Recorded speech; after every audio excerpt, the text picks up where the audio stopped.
Okay, and so to get to today's presentation, kind of following up a little bit from where we started off 2 months ago, we had Stephen G. here, and I brought up that old joke from L.A. Story with Steve Martin as he's driving someone around, pointing out the landmarks and pointing out, saying some of these buildings are over 20 years old.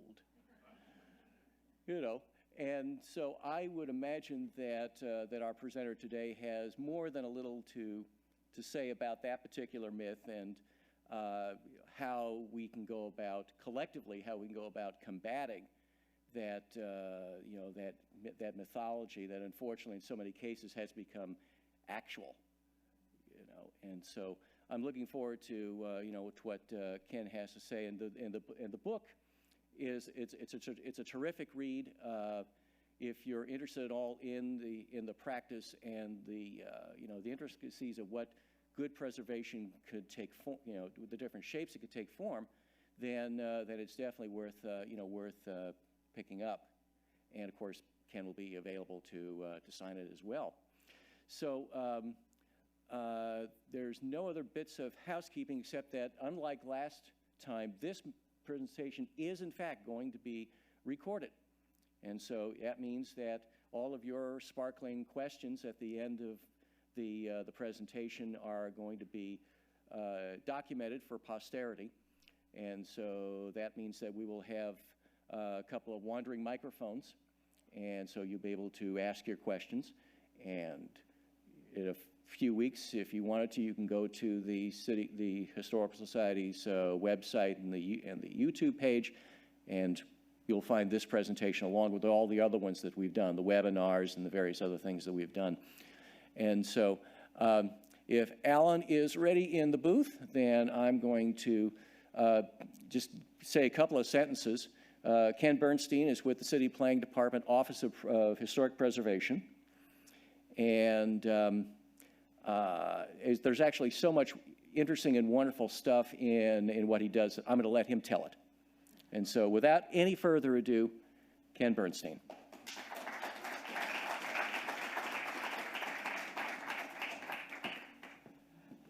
Well, good afternoon. Thanks so much, Mike. And thanks to all of you in the Historical Society for inviting me to be part of this. It is such a pleasure, first of all, to be back at in-person events like this. My book came out kind of during the pandemic era, and I was really used to doing book events with lots of squares on the screen, and those were wonderful, and got great questions, wonderful interaction at some of those events. But there really is nothing like being able to engage in person once again. And I learned so much just in the foyer before this event from all of you. And I know this is a very knowledgeable group, and that will set me straight if I get anything wrong as well today.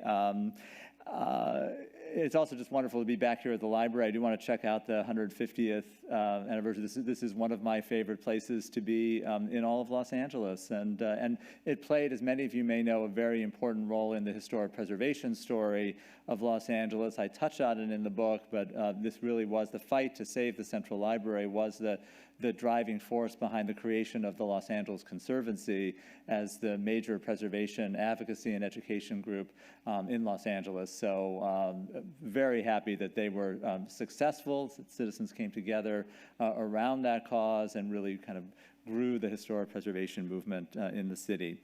So I wanted to, this afternoon, give you a little taste of my book, Preserving Los Angeles, and hope it might whet your appetite for more reading and also more exploration of the city.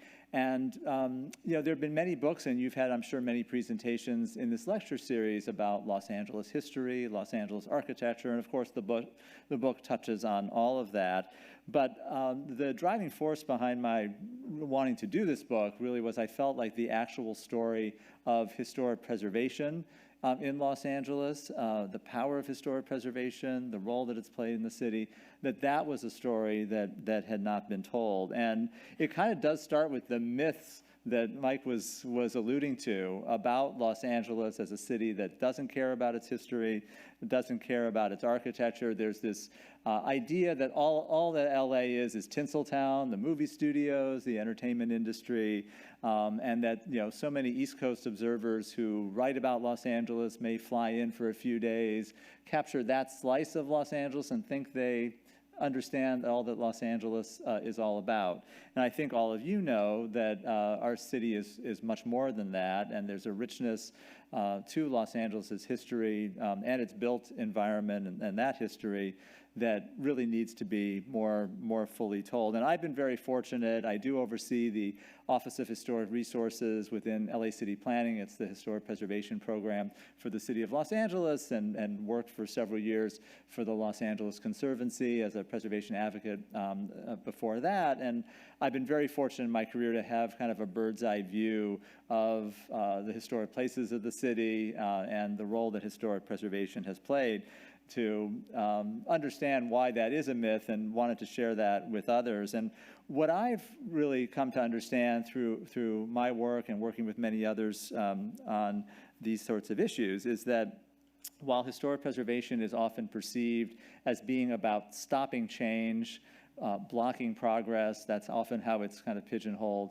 In fact, preservation really has been a driving force in the city for a lot of the positive changes that we've seen in revitalizing our downtown, in transforming neighborhoods, in creating economic regeneration across the city. You're seeing here downtown LA, and I'll get into that a little bit more. The adaptive reuse, the conversion of historic buildings to housing and to other uses downtown has helped really drive downtown's revitalization and meet some of our housing challenges. And I wanted to bring that preservation story to a larger audience, both to Angelenos and to those in other cities who still have these lingering misperceptions about what Los Angeles is all about. And I think when you start to look at Los Angeles through this different prism, look at it through the prism of historic preservation, you start to see the city in a different way. And I hope to kind of begin that, give you a taste of that today.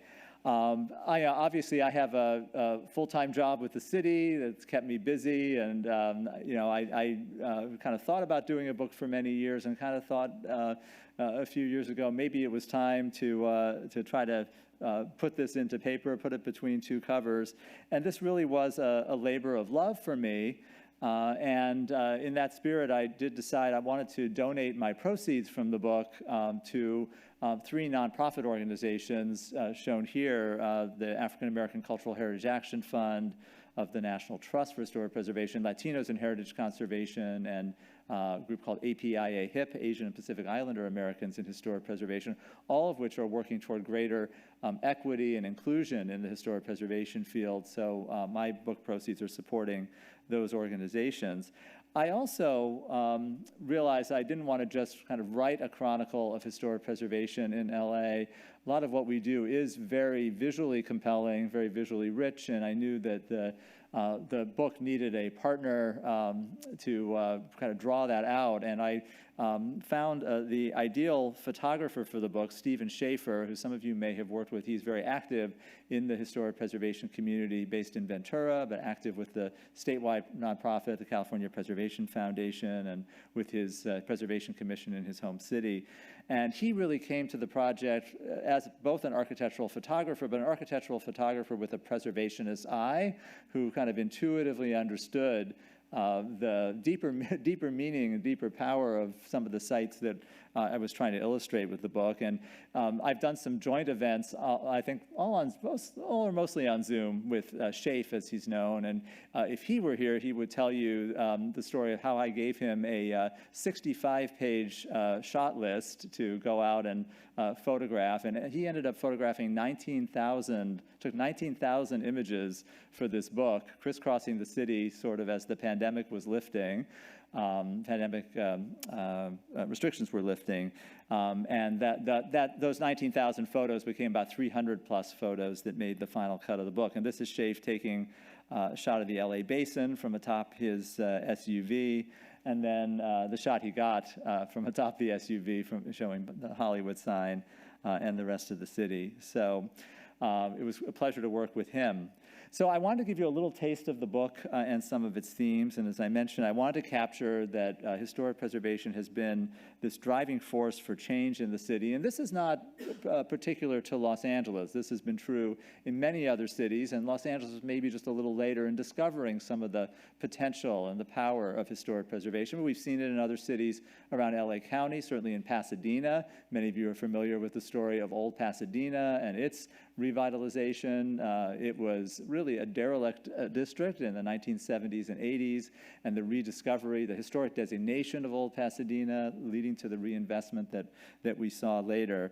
And we see that in community after community, that home buyers, tenants, businesses, commercial property owners find that historic preservation, historic places add value. When done right, people want to be in these places because they have a uniqueness and authenticity that you can't find in new construction. I'll touch on that more as we go along.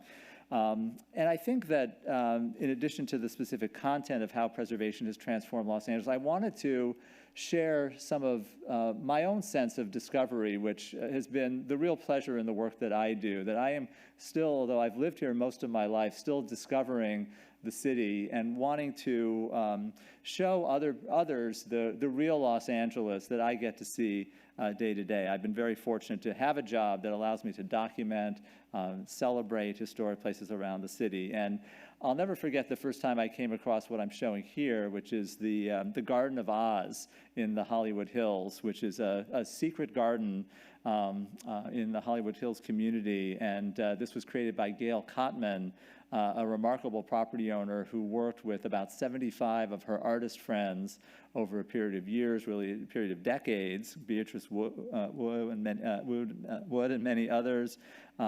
She began to evolve this space into a kind of a children's folk art peace garden. She created a Munchkin land that was a tribute to the Wizard of Oz and Dorothy, and there were tribute thrones to musicians from Ella Fitzgerald to Duke Ellington, the Dalai Lama, and other peacemakers.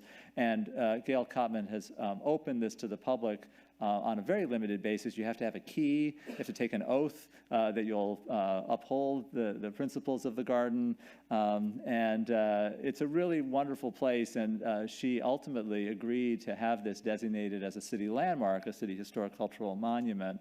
And it became known by a few others, but it's still, really one of so many hidden gems across the city. And part of what I wanted to channel into the book was kind of bringing people along to discover some of these hidden gems throughout the city, some of which have historic designations, some of which we are continuing to identify through some of our work, and to say, this is what the real Los Angeles is all about.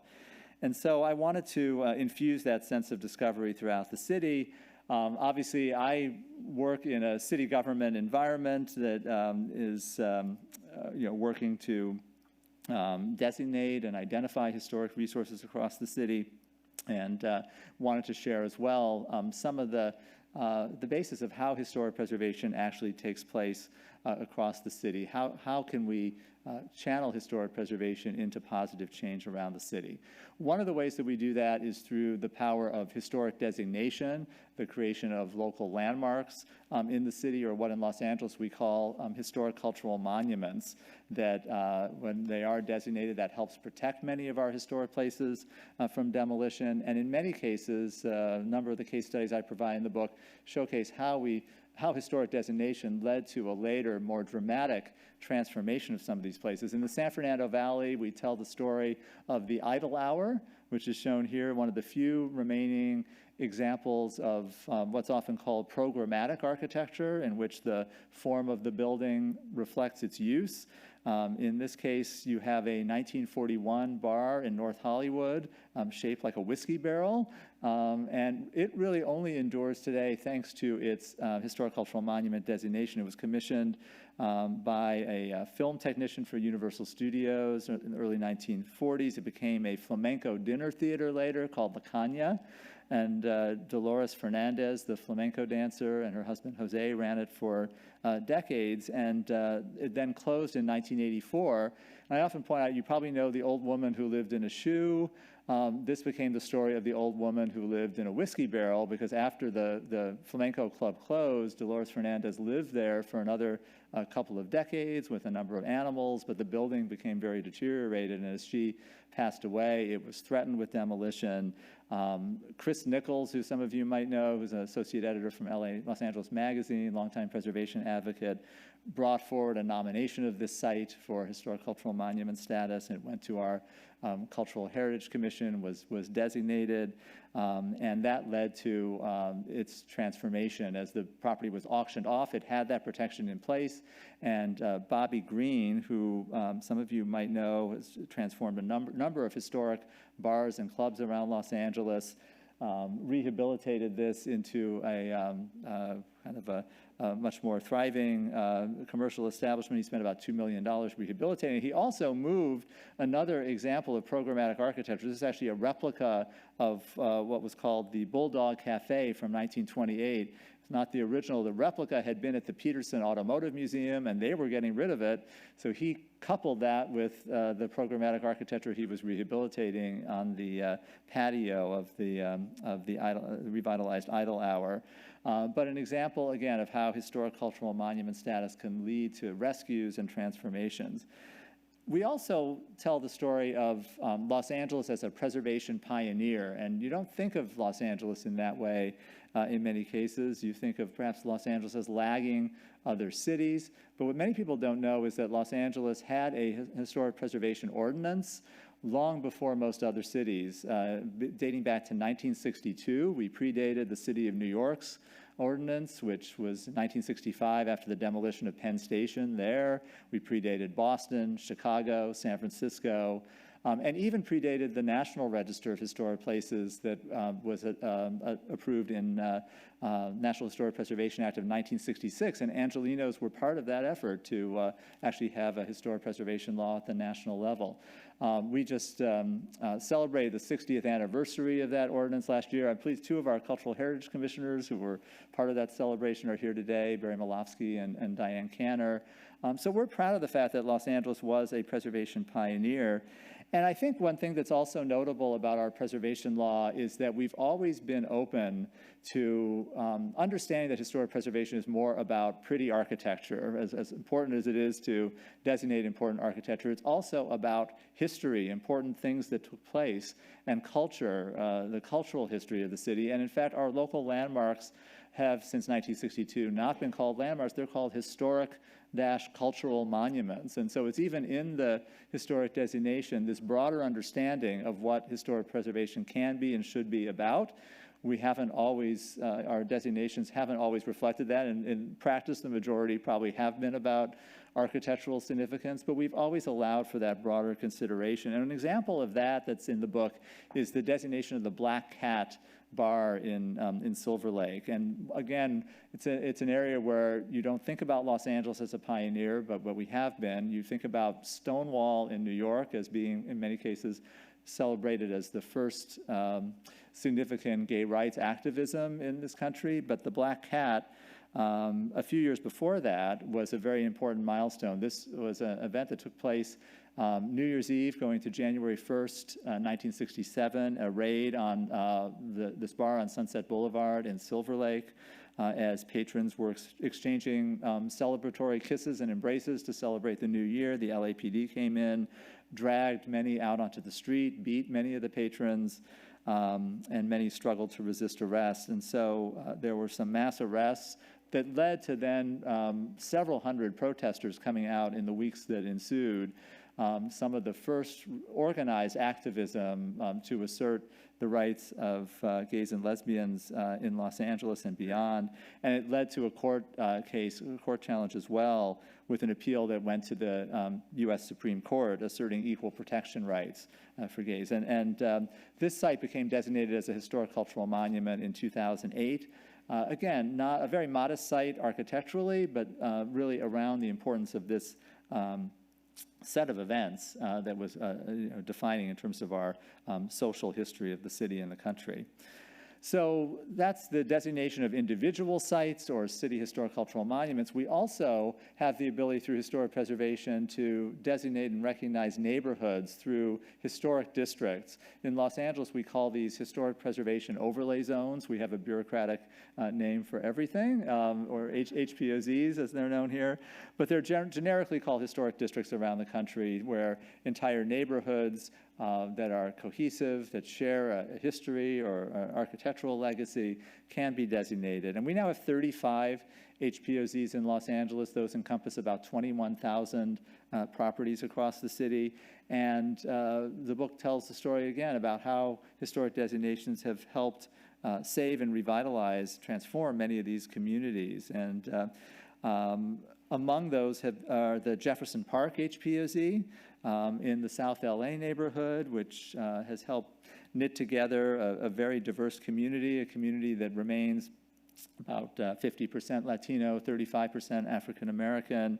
The historic designation of this neighborhood really helped kind of bring the neighborhood together and help lead to some positive reinvestment. One thing that's quite notable about LA's HPOZs is that in many cities, I think it is the case still that there's a lack of economic and ethnic diversity in historic districts. That is not the reality in Los Angeles. The majority of our HPOZs, I believe 21 of our 35, have a majority non-white population, and in those neighborhoods, the income levels are actually on average below the income levels of the city as a whole. We do have some kind of higher end, a handful of higher end neighborhoods economically, but we have a tremendous amount of diversity among our districts and within the majority of our historic districts in the city. We also have a diversity of architectural styles that are reflected in many of our historic districts. Among those, we have two HPOZs that reflect post-World War II, mid-century modern architecture. This is the youngest of our HPOZs, the Balboa Highlands neighborhood in the North San Fernando Valley, among three HPOZs that we now have in the valley. This is from 1962-64. It is our only Eichler tract in Los Angeles. Some of you may know Joseph Eichler's name, developed about 10,000 homes in the Bay Area, kind of bringing modernism to the masses, to the kind of modern architecture for the middle class. This is the only Eichler tract in the city of Los Angeles. There's a couple others in Southern California.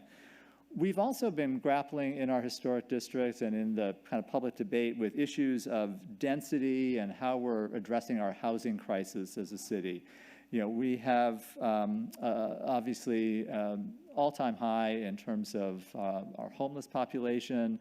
We are the most unaffordable city in the nation in terms of mismatch between rents and incomes, in terms of any other major city in the country. And there's a real debate about, can historic districts continue to grow and evolve while helping to meet our housing crisis? And I think try to make the argument in the book that many of our historic districts are already doing so, and we do have kind of a natural, livable, walkable density in many of our historic districts. This is showing one sample block in our Lincoln Heights Historic Preservation Overlay Zone, northeast of downtown. You have a hip roof cottage, a Spanish colonial revival triplex, and then an apartment building, a Prairie Craftsman style apartment building that are all coexisting. They're different architectural styles, they're different densities to some degree, but it kind of works within a historic district. There still is a cohesiveness and a sense of place that you have, even while you are able to accommodate multifamily development and allow for growth and change in historic districts. I also wanted to make sure that in the book that we don't forget that while the book has many spectacular photos and of buildings and places, that historic preservation is ultimately about people, that it's people that give life to our historic spaces, inhabit these places, and people who, through their passion and commitment, like what many of you do, through LA, with LA history, that is really what makes historic preservation possible. So I really wanted to make sure that the book included a number of what I call preservation profiles that illustrate a few of these people who are making a difference in Los Angeles, not all of whom are traditional or think of themselves as preservationists, but who are working for positive preservation outcomes. This is showing Michael Diaz, who joined with many in his community to lead the creation of the Lincoln Heights HPOZ that I just showed in the previous slide, seeing preservation as a tool for community building and revitalization. And on the right, Kristen Hayashi, who led a successful effort through the Little Tokyo Historical Society to designate the Japanese hospital in Boyle Heights as a historic cultural monument that reflects the effort of Japanese immigrants to create a facility that would be able to provide medical care for their community at a time of great exclusion when immigrants were being denied health care. And so it was really an honor. The preservation profiles allow them to tell their story in their own words and really reflect the role of important people around this region in making preservation possible. That said, I don't want to say I'm painting a completely rosy picture of historic preservation. There's a lot of work to be done still. It's what gets me up every morning to continue the work that we do in historic preservation. And one of those areas where we've made some progress but have a lot more progress to make are in those areas of equity and inclusion in the historic preservation field. It's still the case that a disproportionately small number of historic preservation professionals and advocates represent communities of color. It's still the case that a disproportionately small number of our designated historic sites reflect the histories of all of our communities in this city. About 3 to 4% of our designated historic cultural monuments reflect African American heritage, for example. And we're trying to take a really hard look at why that's the case. We recently launched a new initiative in partnership with the Getty Conservation Institute called African American Historic Places Los Angeles to begin to rectify some of those long-term disparities in many ways. But we did want to share in the book how we have been taking steps to better reflect some of these histories. And Los Angeles, as one of the most diverse cities in the country, does have an important story to tell. We have created what are called historic context statements, which are really preservation frameworks to help us better understand the totality of these histories, to understand the key themes and forces that have shaped the growth and development of our city and its many diverse communities, and to use that then as a basis for identifying historic places and going forward and designating them in the future. So we have created an African American history context that we're now building upon through the new partnership with the Getty that addressed a wide variety of themes, from the civil rights movement to racially restrictive covenants to the history of the Black church in Los Angeles. One of the many places that helps tell some of those stories is this modest home, which is the Joseph and Charlotta Bass House in Southeast Los Angeles. This was the home of the co-editors of the California Eagle newspaper, which was a prominent African-American newspaper that really covered the community in South Los Angeles and throughout the city in a way that other newspapers did not. Charlotta Bass managed the newspaper for 2 decades or so after Joseph's death. This home is in one of our HPOZs, in fact, the 52nd Place HPOZ. It's also, many people do not know that Charlotta Bass, in addition to her important role in publishing, she was the first African-American woman to be nominated for Vice President of the United States. It was not Kamala Harris. Charlotta Bass was on the Progressive Party ticket in 1952, running on a significant party as a candidate for Vice President of the United States. And this was her home. The Latino Los Angeles context that we developed addresses the influence of Latinos on the visual arts, the muralist movement, as well as many other themes. An example of important murals in Los Angeles is this one, the Great Wall of Los Angeles.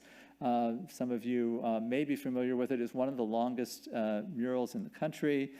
It was the vision of Judy Baca and her nonprofit Spark, the Social and Public Art Resource Center, and it's on the wall of the Tujunga Flood Control Channel in the San Fernando Valley near Valley College, completed between 1974 and 1984. And it really offers an alternative social history of Los Angeles and California, addressing immigration, women's rights, racism, the struggle for gay rights, and much more. And our office identified this. It was known before, but kind of highlighted it in the Latino history context, and then actually we took the lead in submitting this for National Register of Historic Places status in 2017. So it's now listed in the National Register as well.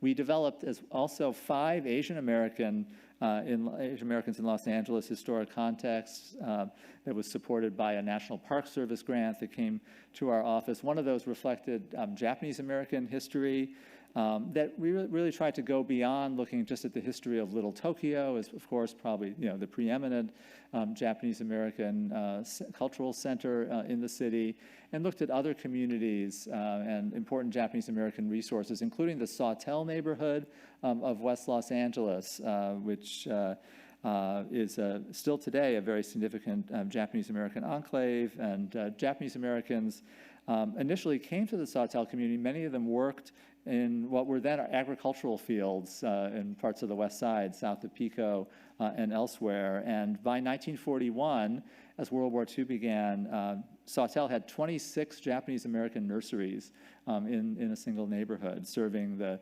growth of the West Side. Most of those are now gone, but our historic context and the work that we've done identified a handful that still remains, such as this, the Yamaguchi Bonsai Nursery that dates back to 1934. So that's some of the ways we've been trying to create these frameworks to better understand and celebrate the diverse history of the city. But preservation, as I said at the outset, has really been an important driving force for economic revitalization, and especially here in downtown, really creating a downtown renaissance fueled by the power of adaptive reuse, the conversion of historic buildings to new uses. This is showing the wonderful Art Deco Eastern Columbia building at 9th and Broadway. But our adaptive reuse ordinance in Los Angeles that dates back to 1999 cleared away a lot of the impediments to allow the conversion of historic buildings to new uses. Previously, if you were to convert a historic building like this, 12 or 13 stories, to housing, you would have had to provide at least 2 parking spaces for every created unit. It never would have met the zoning or other code requirements that are in place today. So the adaptive reuse ordinance dealt with all of that and really facilitated the easier conversion of many of these buildings. Eastern Columbia, it was an $80 million investment facilitated by that law, created 147 new residential units in downtown. There are many other examples. One of the largest is just a few blocks from here, the subway terminal building at 4th and Hill Street, constructed in 1925 originally.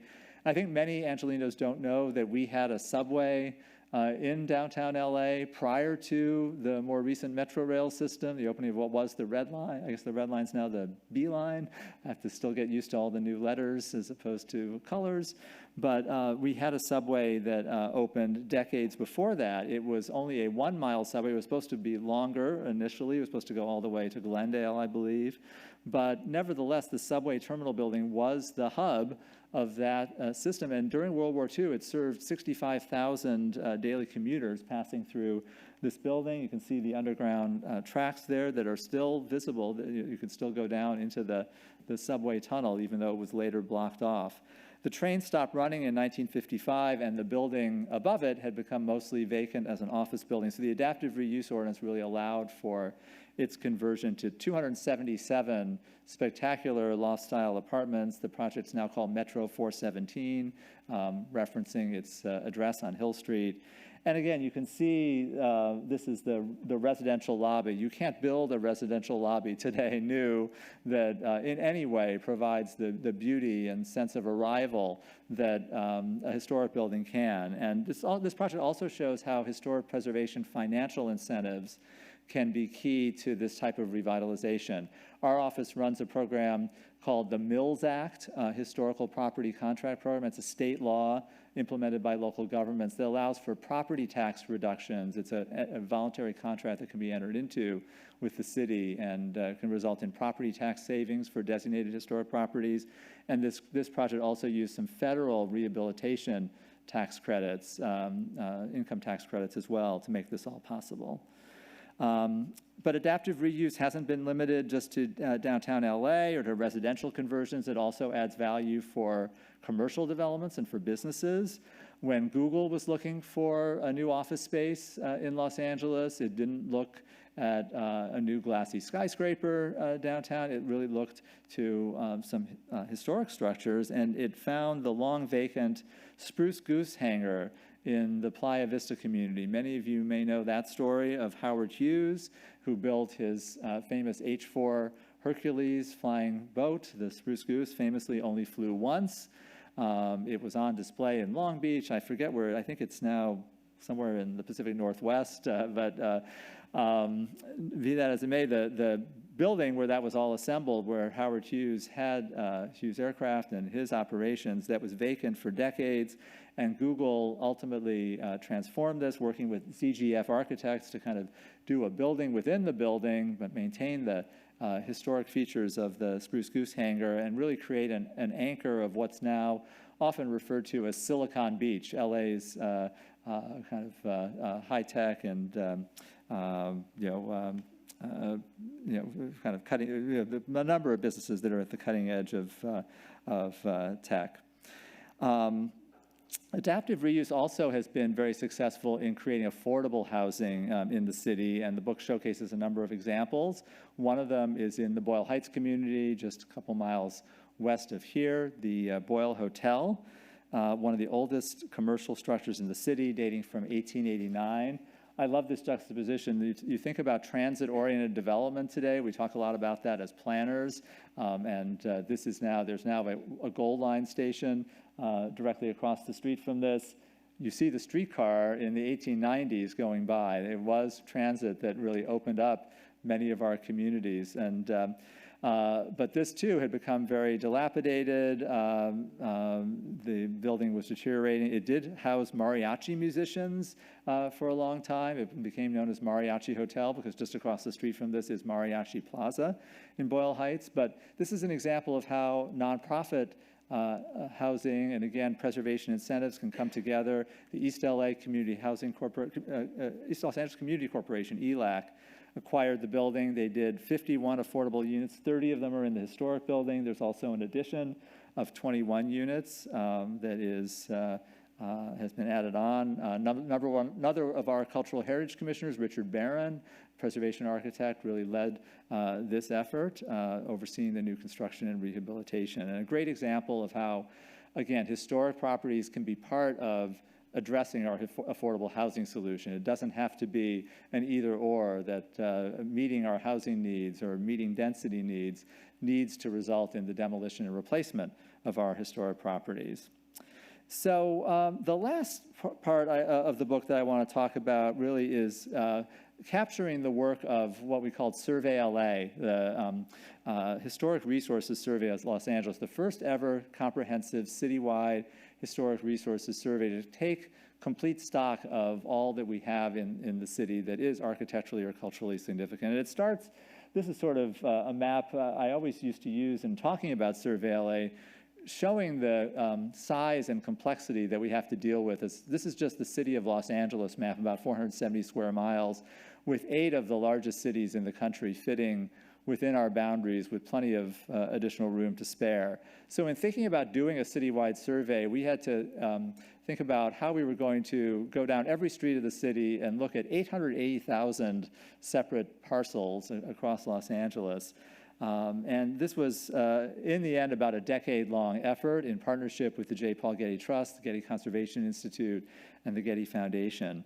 And survey teams literally ultimately did go down every street of the city to identify historic resources, guided by a lot of pre-survey research, a lot of the historic context work that I've mentioned already, as well as a great deal of community engagement, working closely with knowledgeable people in every community to help identify places that were important to their own, in their own communities that may not have been visually obvious to some of our professional survey teams going out there. We used some new technological tools to streamline the survey collection process. We were the first city to do an all-digital collection of survey information at this scale. And all of this led to this comprehensive inventory of potential historic resources, in addition to our designated historic resources, that's called Historic Places LA, available online at historicplacesla.org. And the idea of the survey is to have this guide good planning, to understand what and where our historic resources are, so that we can better understand where we want to protect significant historic sites, and where in other places we may not have historic resources. These are areas where we can steer future growth and development. And that's really why the survey is so important. And so kind of a centerpiece of the book, and visually it's probably almost half of the book, is showcasing some of the interesting finds from Survey LA. And it's meant to be kind of a chronicle, a sampling of what we did in the survey, but also is really meant to be, again, kind of a guidebook to discovering Los Angeles. It covers every one of our 35 community plan areas in the city. And so it really underscores the point that every community in Los Angeles has something special, unique historic places and architectural landmarks. And so this is the Survey LA Discovery section. I'll just quickly wrap up by giving you a taste of what's in the book, and hopefully it will inspire you to read the book and share it with others. Many have actually told me that they have purchased 2 books. They keep one at home and like to have one in the car as they go about the city to reference some of these places. So just give you a few, and start with this one in Boyle Heights called the Q Sing Chan Residence. This is a beautiful Queen Anne home from 1898 that was significant as the residence of Q Sing Chan, who was one of the few Chinese Americans to own property in Boyle Heights. But what's really remarkable is this was a Chinese American at a time of exclusion, for the most part, of Chinese Americans in the city, who was able to own property. And he also later became the first Methodist minister of Chinese descent in the U.S., so a home that is significant both historically and culturally, as well as architecturally. Some whimsical examples of residential architecture. This one, the Brunswick Avenue Fantasy Bungalows in Atwater Village. These are 18 homes built by real estate agent Barney Knaufel that illustrate the influence of Hollywood and set design on residential architecture. He drew upon some of the forms and details that were inspired by silent films of the 1920s, including some of these kind of exaggerated piers and decorative parapets, unusual window shapes, to inspire the design of these 18 fantasy bungalows. Another one of my favorites is this Campanile in the Hollywood Hills, the High Tower, that many people may not be aware of, kind of a taste of Europe. Is actually an elevator tower in the form of a campanile that provides access to some of these hillside homes from garages that are below. And it's part of the original 1920s development called Alta Loma, and it's linked to a wonderful set of pedestrian stairways and walkways. It makes a wonderful walk to do a staircase walk of the Hollywood Hills and end up here at High Tower in the Hollywood Hills. Some other selections that were also meant to be fun. This is, I think, our only 1980s mini mall that I put in the book. And I was a little reluctant at first. Should I put a mini mall in the book? But kind of what a mini mall design. It's called Fleetwood Center in Tarzana, and it was obviously meant to evoke the design of a Fleetwood Cadillac from the 1970s or 80s. Also in the West Valley, not too far from that, is this wonderful soaring A-frame church, the Epiphany Lutheran Church, conveying the optimism of mid-century architecture. This is in the Canoga Park neighborhood of the West San Fernando Valley. This is a church that's very significant architecturally. Other churches that I included in the book are more significant for the cultural role that they played in their community, such as this one, Calvary Baptist Church in Pacoima from 1957, very significant as a site of activism for the civil rights movement in the San Fernando Valley. Pacoima was one of the only communities in the San Fernando Valley that did not have restrictive covenants originally. This is one of the few communities where African Americans and persons of color could live. And this became a site of activism really to break down some of those racially restrictive covenants in the valley and around the city. And there were important civil rights rallies at this location in the 1960s.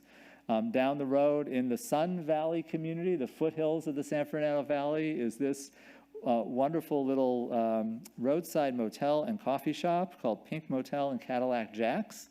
And you think about, well, why was something like this? Was there great demand in the community of Sun Valley for a motel like this, for travelers to come to LA?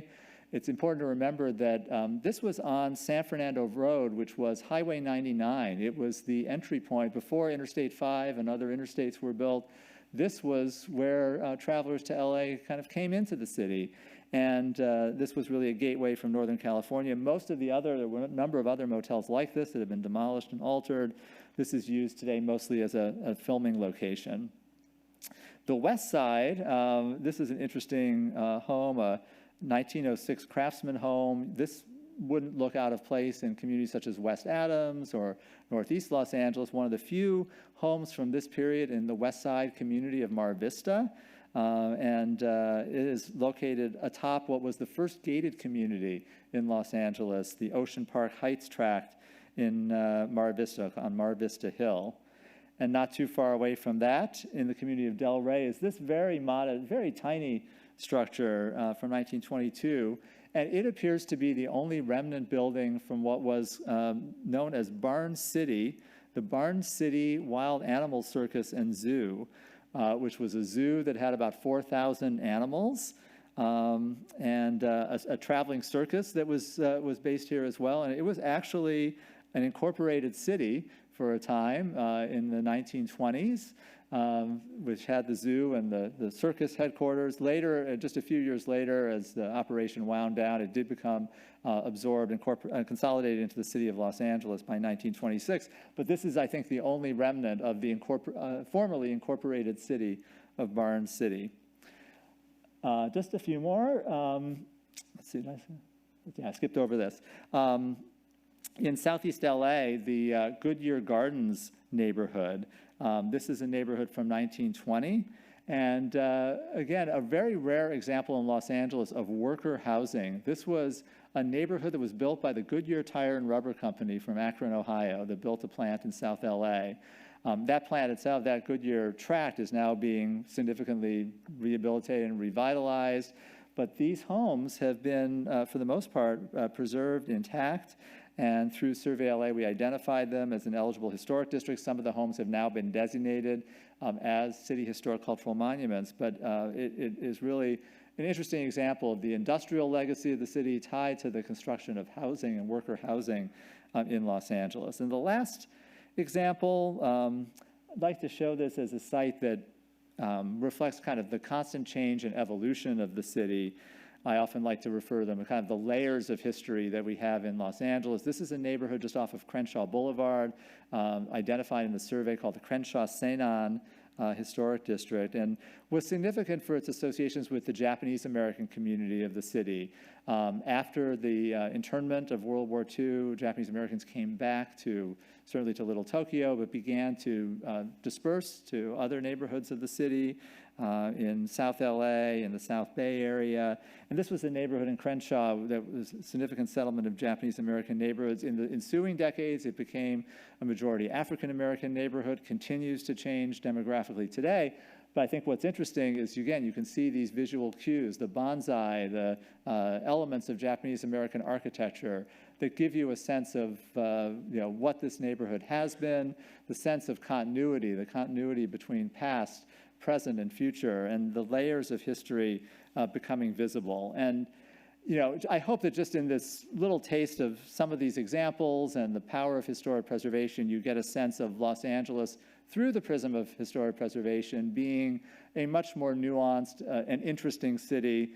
And as you zoom back out, and I love to look at the city from atop the Hollywood Hills or from the Griffith Observatory, see the twinkling lights below, it appears to be this sort of undifferentiated mass of buildings, this huge metropolis. But as you zoom back out and look at it from afar, remember that you also have to go zoom back in and take a very close look at the city for, in all of its complexity, all of its layers and history that real Los Angeles that is so much more interesting than the cliche. And I hope I'm making it, at least starting to make it a little more legible and meaningful for all of you, and that you enjoy the book as well. So with that, I'll stop, and we'll look forward to conversation.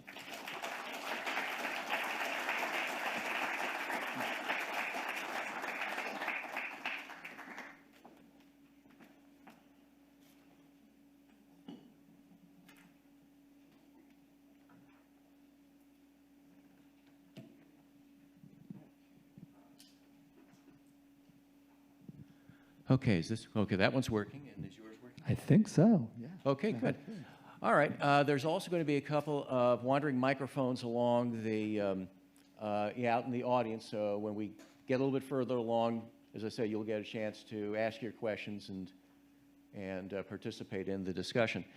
Yeah, there's just so much to unpack on a subject like this, and actually I'm a relative novice, and so so a lot of what you're telling me is stuff that I never knew, or my information came from some of the other sources out there, the ones that are always going on about the perils of either which we were talking about earlier about stopping all progress in the sake of of static preservation, or if you have to preserve this, then you're going to be dragging in, the demons of gentrification and pushing people out and all those sorts of things. So it's interesting that it's obviously, I knew there was so much more underneath all of that, but I imagine that that's the kind of thing that actually makes it a little more difficult on a daily basis as you're trying to do all the right things for as many people, where you're trying to say yes as often as you can to both sets of parties, that it must be difficult, and that somewhere along the line there are going to be winners and losers at the end of the day. So I guess that's where I want to start with is in your mind, who is the winner, or who could or should be the winner? Because you started off on the advocacy side, and now you're on the administrative side. So having working both sides of that. Yeah, and it's a different role, certainly, as an advocate than administering a program. But I think what we try to do, whether back when I was an advocate or in my current role, in terms of who's the winner, you should look for the win-win, as we often say, that it wouldn't be winners and losers. How can a property owner, developer, someone who has a historic property as a steward, how can they achieve their goals while also helping to advance the community goals of preserving, revitalizing a historic place? Our historic places, I touch on this in the book, the reason that there's such power in historic preservation is that historic places have an authenticity to them. Again, I often point out, a lot of what you saw, you can't build that new today. There's a beauty and an authenticity in our historic places that can't be replicated. There's also kind of a reservoir of goodwill and attachment to our historic places, that has built up over decades, a connection that people have to these places of memory, again, kind of that link between past, present, and future. And so what we really try to do is to help property owners or developers understand how they can meet their own economic goals or fulfill the program, the mix of uses or whatever their intentions are for a site, while still, treating historic places with respect and advancing some of the community's stake in those places that has endured over decades. And it's really not about stopping change. And we often say historic preservation ultimately is about how you manage change. It's not about saying no and saying that every doorknob, every fixture has to be preserved exactly as it was. We do have historic preservation standards that kind of come from the federal level that are the basis for some of our local review. And they do provide a lot of flexibility in terms of they're not terribly prescriptive. They provide a lot of ways that a property owner can adjust a design to meet their needs while still, again, being consistent with the expectations of a historic preservation review. Actually, one of the questions that I thought about and came up with, that if I was a potential property buyer, and in a perfect world, money being no object, time being no object, in other words, I had all the resources I needed to do the perfect process of research before investing in a historic property or significant property like that. What would that process look like if, again, under that scenario, knowing, of course, it doesn't exist in the real world, but if it did, what would that look like that would presumably satisfy everybody? Yeah, I mean, the great thing about historic preservation is there's no one path, and there's no, there's also no one path into the field. We're a very kind of open, interdisciplinary field, draws upon expertise from architects, from historians, from urban planners, from the legal side, from lawyers. But so there's no one way to go about a successful preservation project, but some best practices or some best advice might be, first of all, to kind of reach out early and often to whether it's the kind of those on the regulatory side, those in government who will be reviewing the project, whether it's an office like ours or in another city or at a state or federal level, to make contact early to explore options and understand what's expected, what the constraints are, how to go about it, to assemble the right team around you to be successful on a historic preservation project.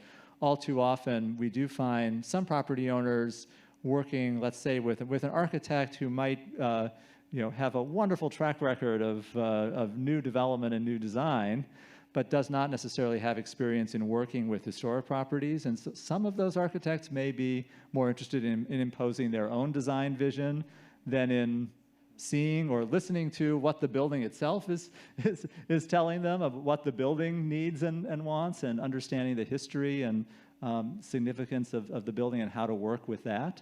So it's often important to have a design team or a professional team, maybe a historic preservation consultant in addition to a preservation architect like Barry Malofsky, who's here, who has had a successful career doing that, to assemble the right team around you.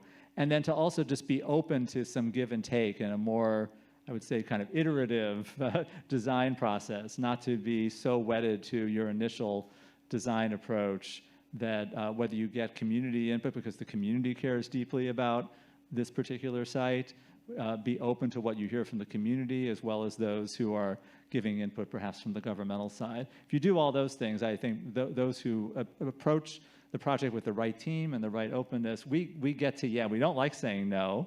We try not to say no. We try to get to yes and to meet everyone's needs. Okay. And it's interesting that in the book, so many of the sites that you've gone in have some sort of religious significance because there's just, and I think maybe that's a part of the LA story that isn't talked about that much, is that there is just such a vast, deep variety of spiritual expression in our area, and so many of these are parts of various spiritual cultural communities. And I would imagine that is still such an important part of getting that consensus with a community, is finding out where's their religious base, their spiritual base, because that sometimes underlies the culture. Definitely, yeah. And so is that overlooked sometimes in maybe in someone's bigger picture? I think it can be, yeah. I think we don't often realize how much Los Angeles and many cities really have been driven by those religious expressions, the religious communities around the city. In the book, I do profile, for example, Wilshire Boulevard Temple in Los Angeles, which had a $200 million revitalization recently, grandiose temple, the Temple to the Stars, when it was built in the 1920s, but it was the Jewish community in Los Angeles moved westward, moved northward, and the future of that building in the heart of the Wilshire Center, Koreatown community, it was very much in doubt, but the congregation really recommitted to it, retained Brenda Levin, very significant preservation architect who was a longtime congregant there, to help preserve and revitalize that.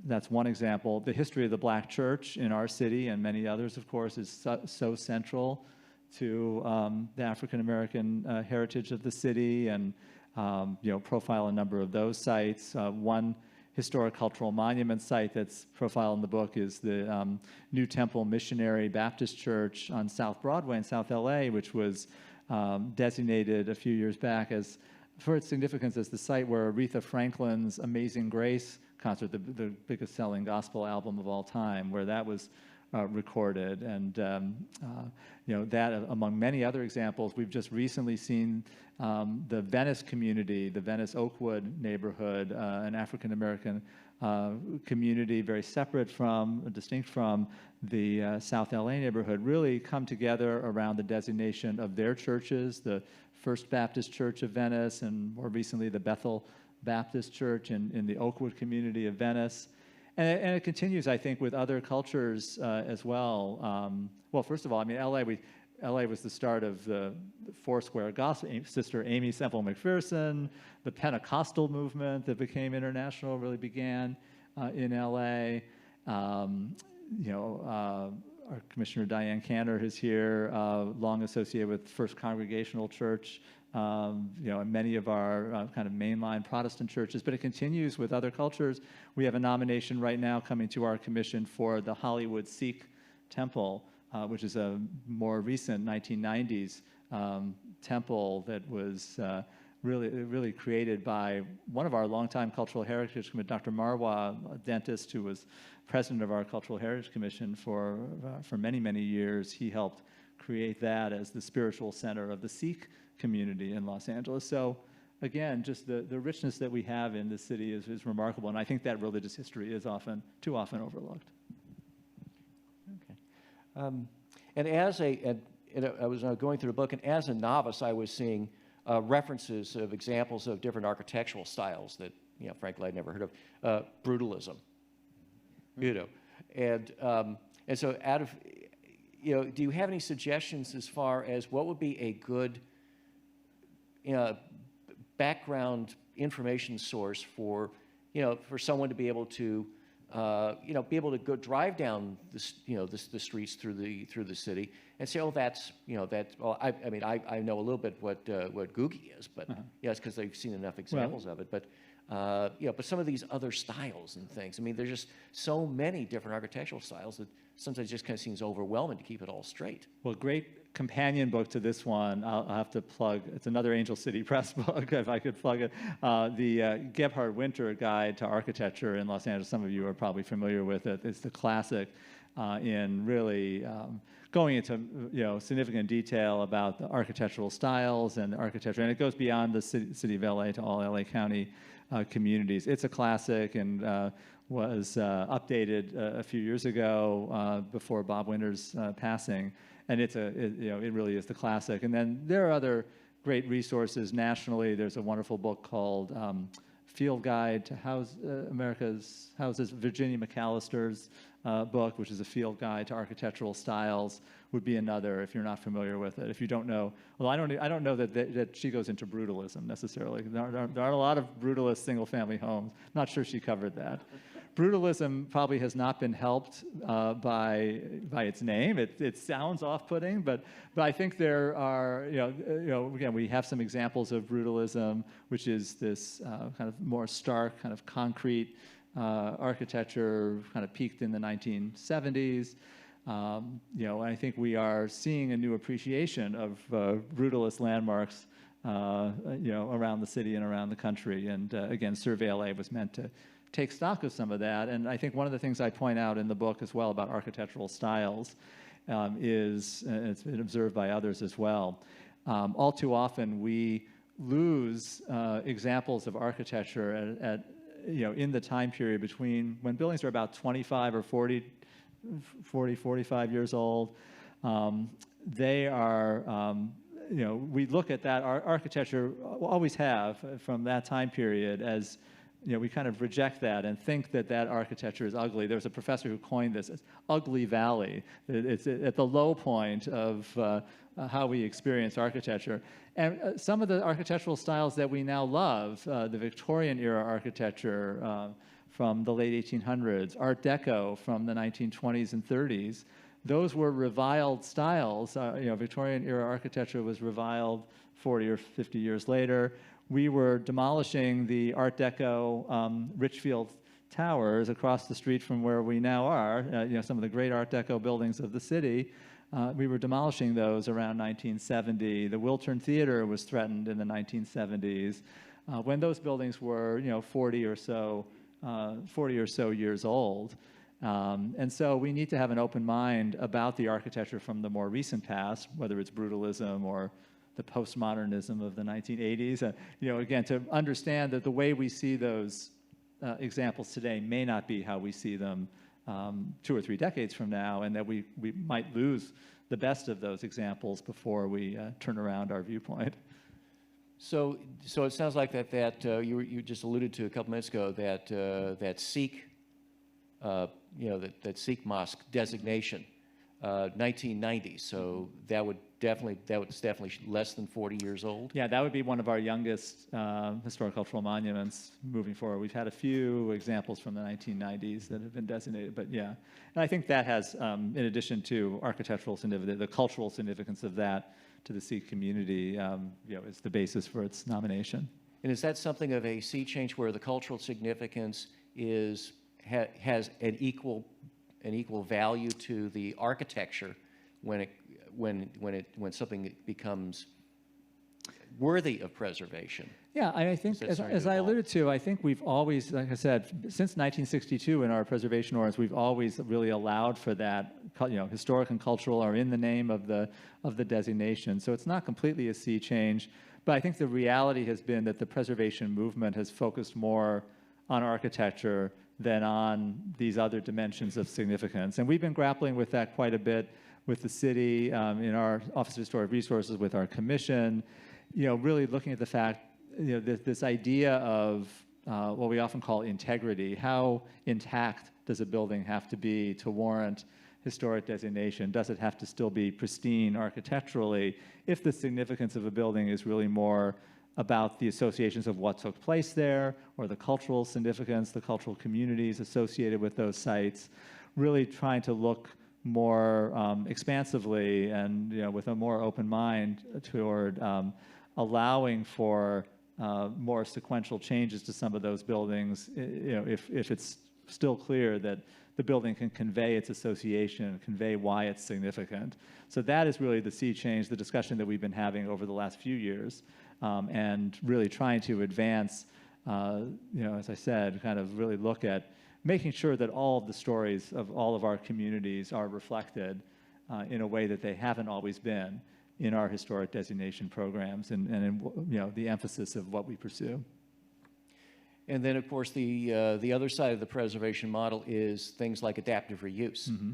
When and as it talks about in the book, you are preserving a significant building or a significant structure of some kind, but now there's more room, there's more flexibility for improvements mm-hmm. and upgrades, and making it more of it needs to function as in a contemporary, as it is now, for example, with things such as the solar electricity generation, mm-hmm. for example, or reducing water, or some of the other materials and some of the other things that are now being considered.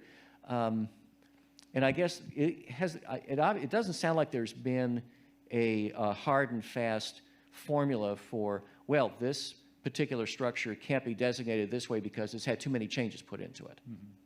Yeah, our local ordinance is actually silent on this issue of what I was referencing, this word integrity.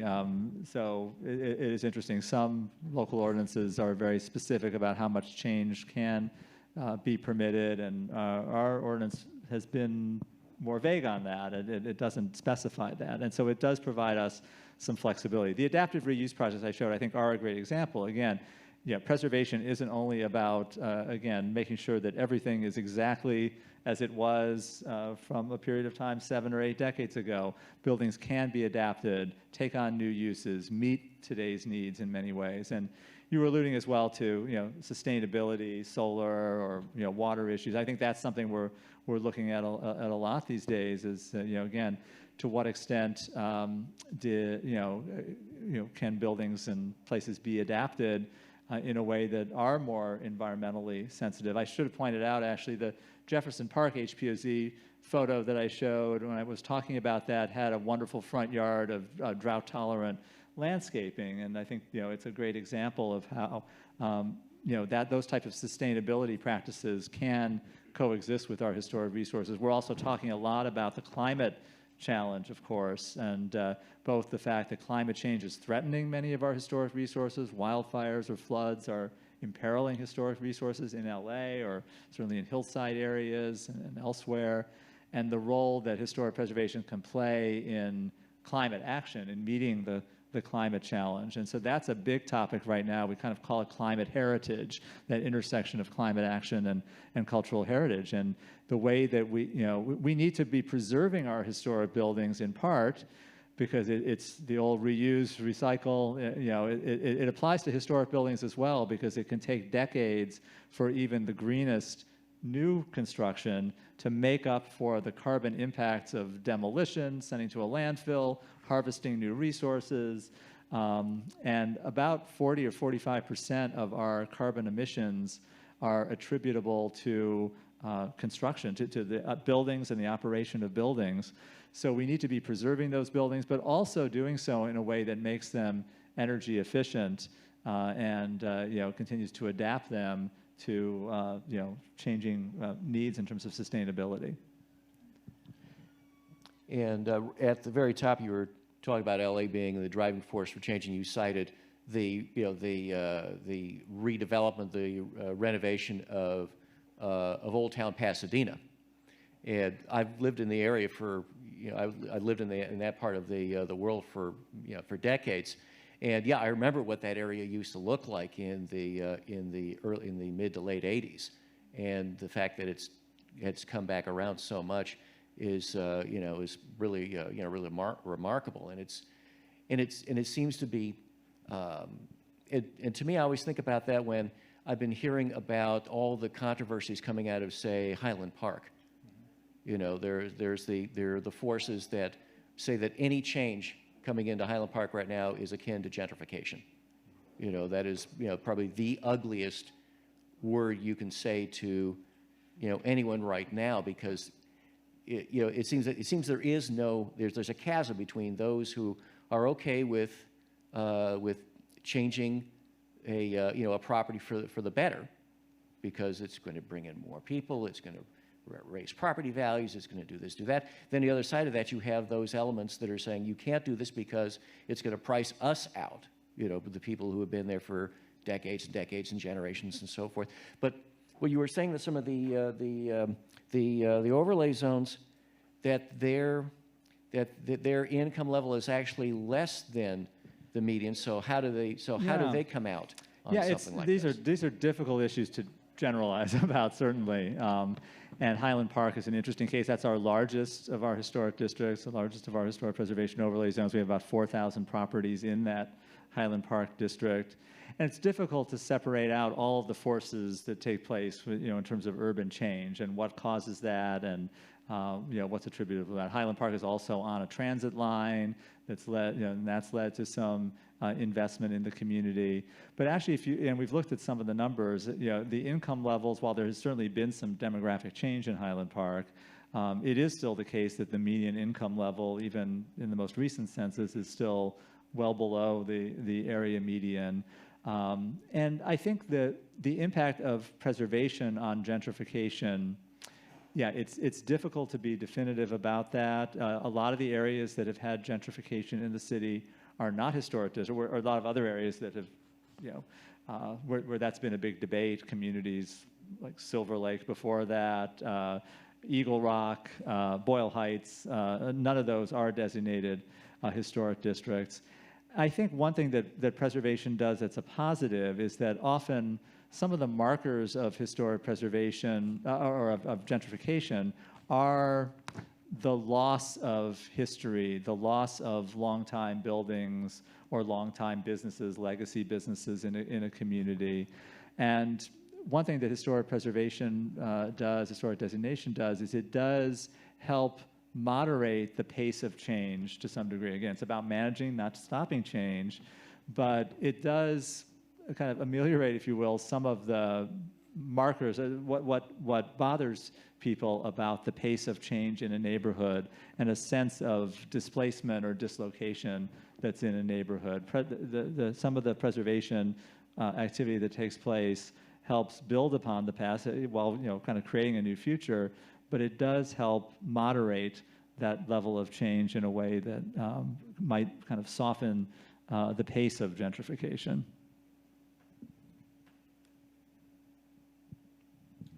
Let's see, and somewhere in your presentation you said something about in their own words, which I think had to do with various community elements coming to the table in a preservation effort, and I'm wondering, are there problems with the more the more community elements that you have in a preservation effort? Is there a challenge of coming up with a common language that everyone can come into the discussion and everyone at least has an idea what everyone else is talking about, or is there a disconnect sometimes between what various elements are talking about? Yeah, it's often hard. We do need to try to find common ground, and communities come at preservation in different ways. I think what I was referring to, in their own words, were the voices of, in my preservation profiles in the book, people who were involved with historic preservation in various ways. And I tried to identify from the people I chose, like I said, people who, some of them were coming to the table as professional preservationists, and they have the language, as you're referring to, they're working day to day in preservation, but others wouldn't even necessarily refer to themselves as preservationists, but yet they're doing preservation, like Bobby Green, the one who did the Idle Hour Cafe. He's a restaurant and club owner, but he loves, again, the authenticity and beauty of historic preservation, but he doesn't necessarily know the ins and outs of historic preservation standards, but yet he is one of the most important preservationists, without calling himself by name, probably in the city, and or someone like Kristen Hayashi, coming at it from a kind of a history background and a research background, and kind of new to preservation activism. So, people come at preservation in different ways. It's about the value that historic places, historic sites can add. Often it is hard to have everybody talk the same language or to get to consensus.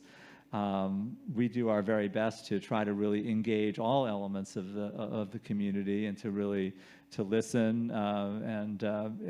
At times it can be very difficult when our cultural heritage commissioners are listening to different viewpoints at a commission meeting to kind of sort out how to best proceed on a project or on a designation, or to translate what it is that we do in a way that's understandable for a property owner or a community member who may be very frustrated with the direction of a particular project. But we work hard to try to find that common ground. So it sounds like that the 1933 group, Bobby's organization, does that sound like that they're a very unique business model for the idea that we can preserve this building, we can turn it into something that people will be interested in coming to, and everybody wins? Yeah, I think the good news is that I think there are more and more people who have discovered, like I said, the power of preservation. I think more are understanding that, even if they don't call themselves preservationists. It used to be that the development community, those who had businesses or were doing development, they were not really interested in historic preservation projects. There really wasn't. There were, you could count on less than one hand, those who might have considered themselves kind of preservationist developers. And I think more and more you're seeing preservation kind of go into the mainstream, that there's more of a default understanding that it can be beneficial to work with some of these historic places. And Bobby's group was one of those. I mean, he's done not only the Idle Hour that I mentioned, but the Highland Park Bowl, the bowling alley in Highland Park, the Formosa Cafe, just outside the city of LA in West Hollywood, and many others. And again, all of those have a uniqueness and a sense of place.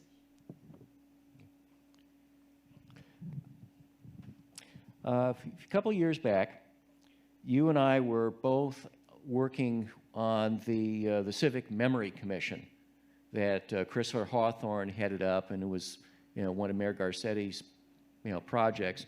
And so, I mean, there were various Zoom meetings. They had various working groups within that commission had, and I was on one group, and you were on a different group. I don't think we ever met virtually.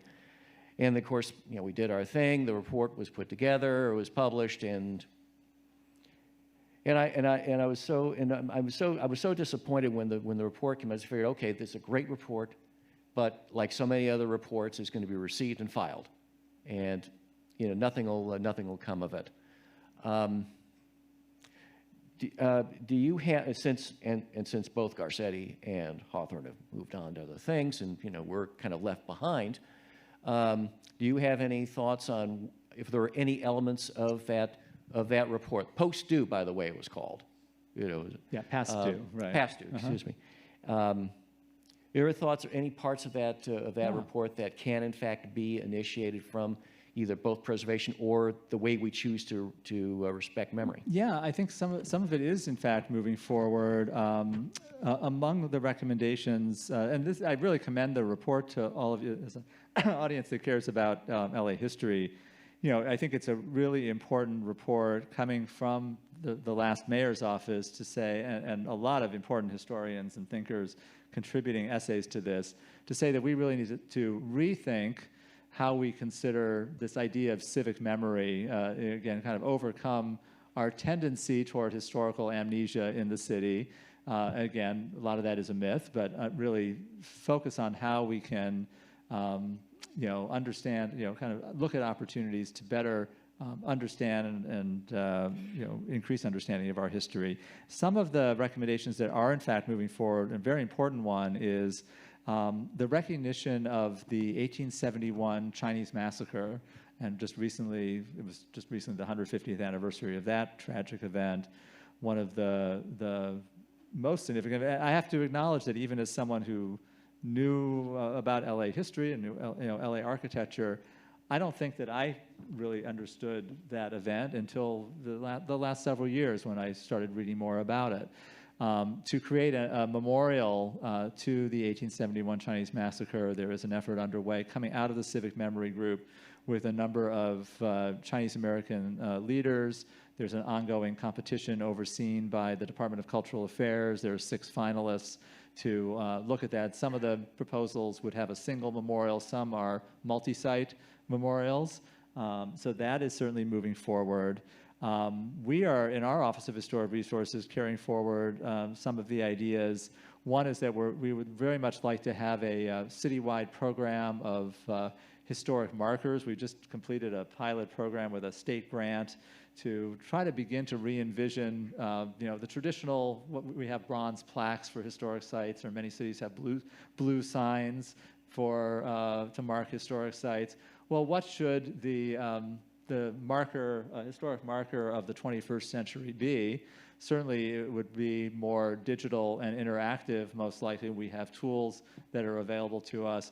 We've just begun a pilot program to look at the use of QR codes and augmented reality, AR technology, to help interpret some of these sites. And again, growing out of some of this civic memory work, we're pursuing some grant opportunities for that. And then we also just launched, again, inspired by civic memory, the first indigenous peoples historic context. Again, building on the context I just showed, related to African American history, Latino, Asian American history. We have not taken stock of our tribal cultural resources and the places associated with our indigenous communities of Los Angeles.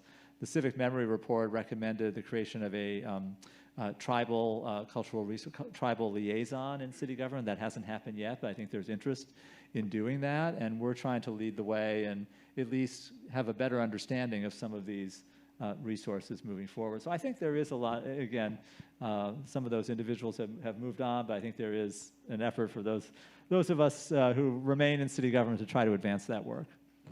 Yeah, it was just when I, when I was approached about participating in the thing, and I thought, okay, what's going to be like another receive and file report?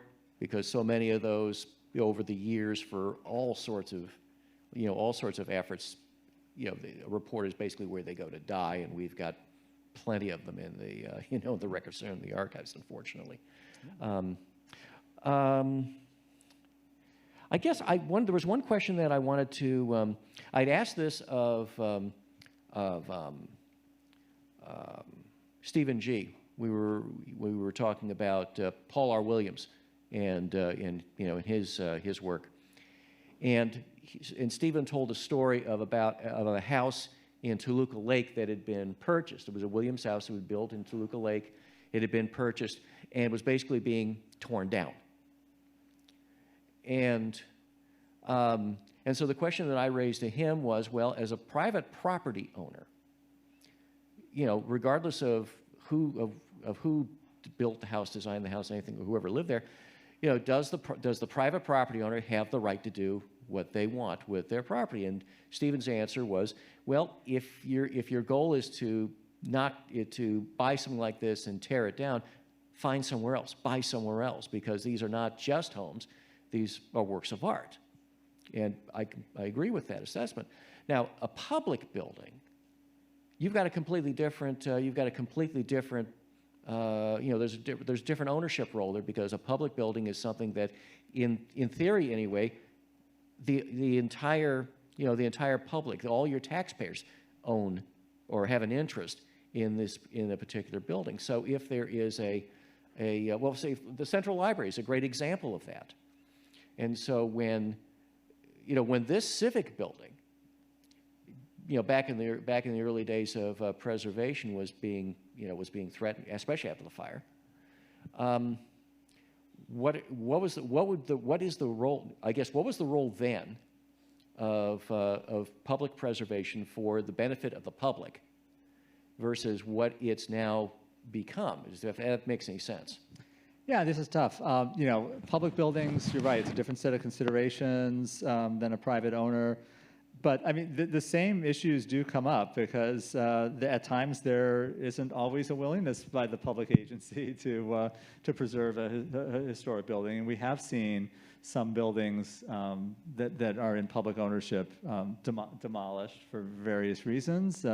We've seen, we had a lively debate at our Cultural Heritage Commission City Council about the future of Parker Center, the LAPD building a few years back, and it was a site of very difficult memory and a site that in many ways exemplifies some of the worst practices of the LAPD's legacy, but also was a significant building in understanding the complexity of that history, and was significant in mid-century modern architecture in a public building. There was not support for retaining that. Yes, and also when it's a private building, we do have, before our Cultural Heritage Commission and the City Council, these debates. When an owner has a different idea, whether it's a Paul Williams house or another significant architect, and they want to demolish it, balancing the public value of preserving that with the wishes of a private property owner. We did just save a Paul Williams house, Paul Williams' own original family home in the Exposition Park neighborhood that was slated for demolition. The LA Conservancy came forward with a nomination. It was designated, and now it's in the hands of a new owner. It did change hands ultimately as a result of the designation. It's going to be saved and rehabilitated. So these are difficult, difficult balancing acts. Should we? I think it's time to let our audience members ask their questions. So. We've got one microphone on either side of the room. Just raise your hand and someone will find you. I remember the flap over the 6th Street Bridge. Yes. And there was no question, engineering-wise, that thing had to come down. What point does something happen that you cannot save this place? Because as you pointed out, so many of them have gotten dilapidated. And what do you do and how do you handle that? Yeah, that's a great example. That was one where we did try to be very methodical and thoughtful about how to approach it, and our Cultural Heritage Commission had a number of meetings and hearings about this. This was the former 6th Street Bridge that had a chemical reaction that was eating away at the historic concrete, and I think ultimately, I think people, came to the conclusion that it couldn't be saved. Then the question was, should it be essentially reconstructed as opposed to a new bridge? And the city's Bureau of Engineering that led that process really, felt, and as did some of the elected leadership, that it should be a new bridge design for a variety of reasons. So I think that what historic preservation allows for often, it doesn't dictate a final outcome, but it creates a process by which these conversations can happen and these interests can be balanced, and so solutions can be found. And there are times, right, that the end outcome isn't a preservation outcome. But I think at least in that case, there was a thoughtful process to get there, and the technical issues were looked at, and all the interests were kind of balanced, and then the elected leaders ultimately have to make a final decision. Yes, what are the sources of funding for these preservation projects and rehabilitation, perhaps even maintenance? Yeah, I wish there were more grant funds available than there are for historic preservation. The reality is there are often not kind of grants available. I alluded in my talk to some indirect sources, which are tax incentives. There's this property tax incentive program called the Mills Act, which is a voluntary contract that owners can enter into. And that allows for, if an owner is achieving property tax savings, to then kind of pour the savings back into a sequential, substantial rehabilitation of their property, of the historic building. And then some of the federal rehabilitation tax credits that are available typically for larger projects that are properties that are income-producing properties. There's a new state income tax credit that's been approved by the legislature, and the regulations for that are being finalized, and that's going to roll out later this year. And that we may see more projects being able to take advantage of that as well. But we wish there were more sources of funding available, especially for smaller scale, neighborhood-based rehabilitation. We got a little bit of money that we're using for the first time as a pilot program in one of our historic districts, one of our HPOZs. First time we have about $200,000 to do small grants to property owners in one of our kind of lower income HPOZs, and we're really pleased to do that. We hope to show the impact of that and be able to build on that, and have more sources of funding in the future.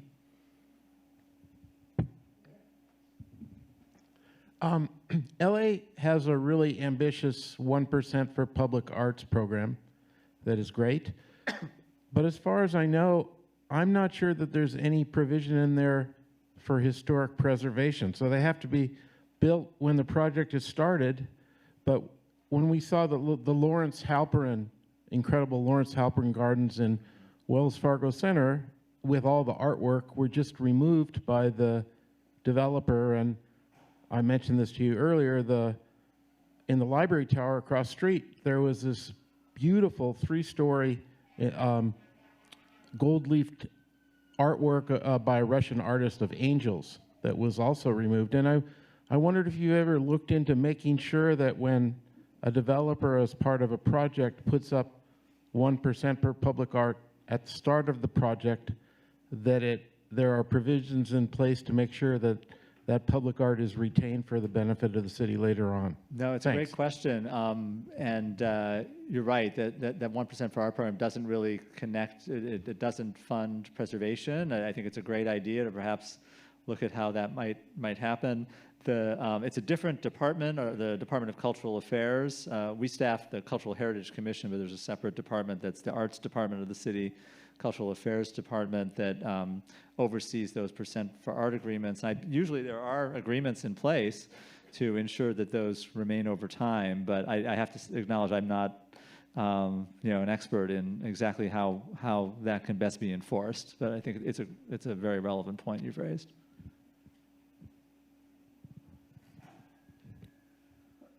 Terrific presentation, by the way.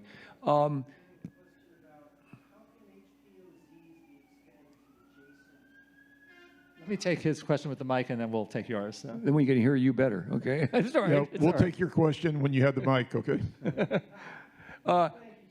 I'm sure everybody's interested in, preserving the history of these great theaters like the Hollywood Bowl and the Shrine Auditorium and et cetera. But there's a tremendous amount of history up on the Sunset Strip with these nightclubs of the 60s, 70s, the Whiskey, the Roxy. Has there ever been any interest or idea of preserving some of that? Because it's some great stuff up there. No, it's a great point. There is. Some of those are in the city of West Hollywood. Some of them are in the city of LA. But yeah, I think you're absolutely right. And some of them have been identified as significant, but most of them are not designated currently. Oh, he needs some water. Hi, Ken, it's Diane. You've been talking about the city of Los Angeles and the preservation process, and I'm wondering about the county of Los Angeles. I believe that they have now initiated, a preservation program with the commission.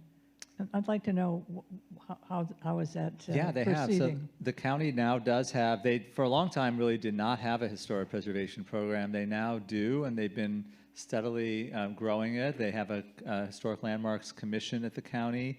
The county's program affects just what are called the unincorporated areas. So all preservation is local, ultimately. You kind of quote, Tip O'Neill, all politics is local. Preservation is local too. So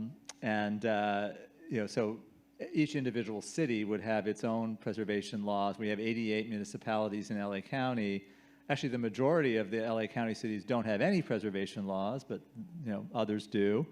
The county covers the unincorporated areas, but there's some very significant historic communities that are in the unincorporated areas. There's been a lot of interest in the Altadena area, for example, near Pasadena, and parts of East Los Angeles that are unincorporated. And they also have a Mills Act program now in the county. So they do have a financial incentive program to go with their historic designation program. So they've consulted with us, on aspects of our program. They also did a African American historic context that was focused on the Altadena community and elsewhere. So it's been nice to see a lot of the progress in LA County as well as the city.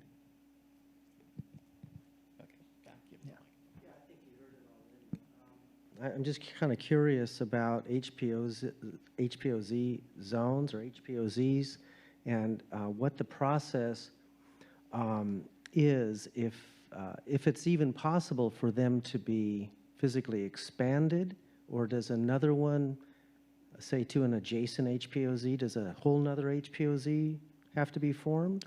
Yeah, we've expanded some HPOZs in the past. We talked about Highland Park as an example, which was already about 3,000 properties. There was an adjacent neighborhood called Garvanza that was interested in becoming part of that. So we added it on, and now it's the Highland Park Garvanza HPOZ. We've also been, once we grew to 35 HPOZs, each HPOZ had its own volunteer board that helped oversee the district and help our department review projects.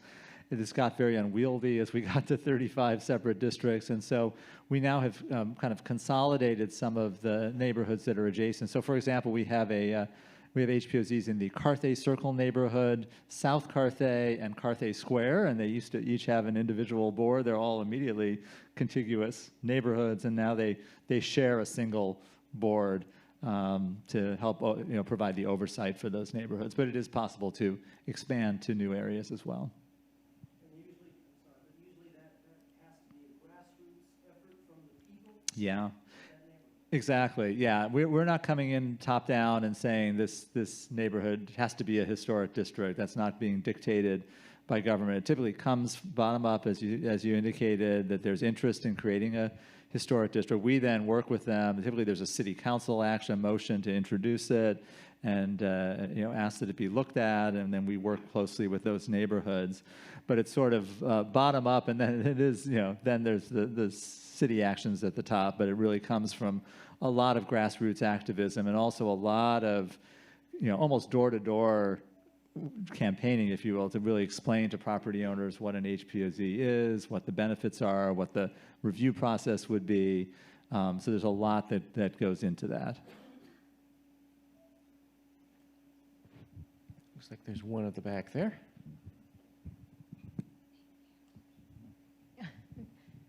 I'm just curious as to whether we have any historic resources that are not protected either by an HPOZ or historic cultural monument status that are in danger as a result of construction related to the 2028 Olympics. I heard rumblings about that at the beginning and haven't heard much about it. So you're asking whether there are endangered resources because of the Olympics, or? Yeah, well, because of things that are, projected to be demolished, basically. Yeah, Homes and what have what's you. interesting about the Olympics coming here is that it is basically a no-build Olympics. The proposal that we put forward, one of the reasons it was successful is that all of our athletic venues are already in place, and there's really not any new, new development or new construction of venues specifically for the Olympics as part of that bid. Now, it may be that there's going to be economic activity kind of anticipating the visitation that will take place during the Olympics, but we're not really aware of any kind of specific threats that are tied to that. But just generally, those properties that are not designated, that's really why the citywide survey that I mentioned is so important, that at least those are flagged, those are known now. And they're included in our citywide inventory of historic resources. Developers or community members alike can see that online, what's been identified as potentially significant, and that has to be taken into account. If there is a development project that requires public hearings and additional review, that information can now be taken into account. Okay, I think we've got time for one more question, if someone wants to ask the last question of the day. Oh, back there. Okay. Oh, is this? Yeah. Especially regarding like historic neighborhoods, like I think in particular downtown I was thinking of, where we have so many opportunities for infill development with all of these like historic buildings and like the historic core of it is surrounded by parking lots. How should preservation affect the construction of new buildings? For example, like you were talking about the authenticity of the older office buildings that have been converted to residential, and I was kind of thinking of like the Broadway Palace apartments where they're trying to just mimic the style of those buildings in a new construction. Is that what you think should be done, or what's your opinion on that? Yeah, that's a big question. That's a big question for the last question, because there's a lot of subtlety in there. And I think there's disagreement among, there's not necessarily that everybody would answer that in the same way. I think typically the way we would approach that is really not wanting to see kind of faux architectural styles that new construction, imitate the historic architectural styles in a neighborhood. Typically, I think we would recommend that new construction and historic preservation standards that we use would say that new construction is a product of its time, and should reflect its time, and should be, you shouldn't look at a building constructed in 2023 and say, well, is that really a 1920s commercial building? At the same time, it really should be respectful of and taking cues from, perhaps in more subtle ways, the historic architecture in its surroundings, to be mindful of its context, to be in conversation with the history that's around it. So this gets to be a more kind of subtle set of discussions in terms of design review that takes place on projects that can be reviewed at the city, to kind of navigate that and how you walk that line carefully, so you're not mimicking and you have new development that's of its time and place, but that you nevertheless are being mindful of and in conversation with the important history around it. And Mike, this isn't a question, but somebody had asked earlier about public buildings and public structures. They mentioned the library and the 6th Street Bridge. Just want to remind everybody that's not always a question of the value of the building itself. Oftentimes, it's the value of the people that happen to be in elective government at the time. There was some talk about whether City Hall would fall down if there were a major earthquake about 30 to 35 years ago. Yeah. And there was some discussion that they should tear City Hall down and then build a modern building on the same site. John Ferrero was president of the City Council, would have nothing to do with that. And he got appropriations eventually up to $400 to $500 million that put base isolators underneath the structural columns in City Hall and then strengthened the area around the 27th floor in order to make sure that it would, survive a significant earthquake. With the Central Library, they had the fire, and there was talk about, well, is it, past its time? Dick Reardon as mayor, would have nothing to do with that, and he pushed to not only get the Central Library re-strengthened, but added the wing here that we're in now. On the 6th Street Bridge, sure, there was some chemical reactions in the sand that was used back in the 30s when they, I believe, when they built the bridge. But there was a structural engineer that designed a method to strengthen the bridge so that that would not be a problem anymore. As a matter of fact, Caltrans did the strengthening of the bridge on the area underneath the 101 freeway. But again, going back to the elected officials, Jose Huizar, who was a city councilman at the time, insisted that it be a new bridge because he wanted a bridge built that would become his legacy project. So these things aren't always a matter of just the structural integrity of the buildings or the historic value of the buildings, but the people we elect to office, and then how we drive those people to do what we would consider the right thing or not. Thank you, Charlie. And just to close out, when you and I had an earlier discussion about this, that your biggest regret was that you weren't able to save the ambassador. Yeah, that's an example, coming back to public agencies and historic preservation. Yeah, when I was a preservation advocate for the LA Conservancy, that was probably the most painful preservation loss I've been involved with, the loss of the Ambassador Hotel. And that was, again, our LA Unified School District that had a different vision for that property, even though, again, we had advanced an adaptive reuse vision for the site that could have adapted the hotel as a school or adapted it for other purposes with new school construction around it. There were various options to preserve really a signature historic site that really helped anchor the Wilshire Corridor and was significant on so many dimensions. Myron Hunt architecture, Academy Awards, the Robert F. Kennedy assassination, of course, the Coconut Grove nightclub. So that was a pretty painful loss, or just really just feeling like that was a missed opportunity for the type of signature preservation project I've tried to showcase in the book. Most of those are success stories of how LA has found the wherewithal to use historic preservation for positive change. That was the flip side of that, really a really unfortunate missed opportunity. I hate to end on such a downer, but... Well, okay. Let's throw just one more to the hopper real fast if we can. I had noticed that, and this is something that that popped up, was that I guess that the White House has initiated a preservation commission group, something like that, at the national level.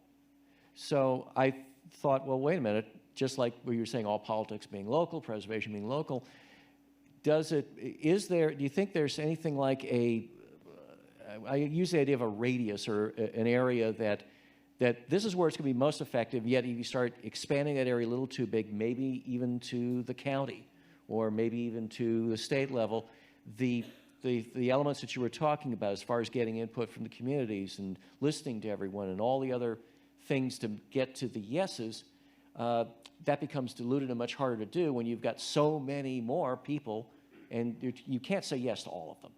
Is there some legitimacy to that thought? Yeah, I mean, again, I think the great thing about being in local government is, although we're a huge city, that we are able to kind of work with people and kind of see day to day the change that we're part of. I think at the federal level, I think what you're referring to may have to do with the White House itself, but obviously we work closely with the federal government on preservation issues. The National Park Service is the lead at the national level, and they're an important partner.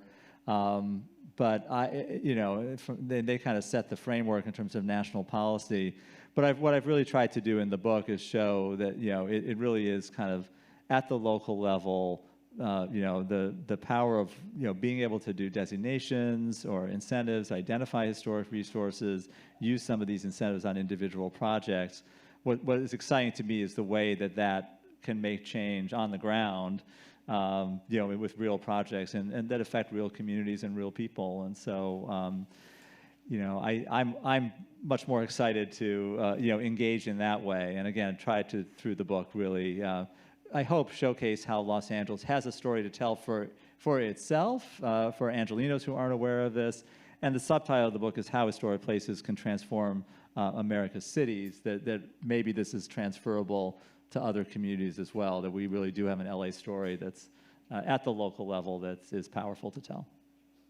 And if other cities are looking to us and, looking at the talent resources at your office and, the abilities of the Cultural Heritage Commission and, the people who work with them, then maybe there's hope for the rest of the nation. All right, we're gonna wrap it up here. So we're going to go out to the foyer, and there will be books for sale. Ken will be there to sign them, and I'm assuming that set of car keys has been collected. Otherwise, we'll do a raffle afterwards. So thank you, everybody. Appreciate it. And thank you we'll all. Be back in June with another presentation. Details coming shortly. Thank you.